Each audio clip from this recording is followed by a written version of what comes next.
Hi guys and welcome to How to Maximize. For today's video, I will show you how to uninstall Microsoft Edge. To start, open your Windows settings. On Windows settings, select Apps. And then in here in the search bar, search for Microsoft Edge.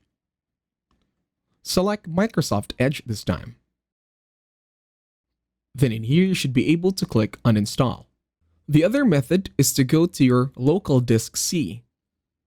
Once you are here, select Program Files x86. Then in here, select the folder that says Microsoft. Then in here you will see the Edge folder. Open the folder this time, then select Application. Once you're here, select the IP address folder, and then in here select Installer.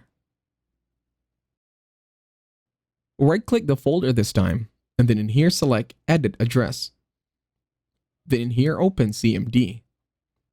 And then in here, you can uninstall your Microsoft Edge. And that's it. Thank you very much for watching. Please leave a like, share, and subscribe to the channel.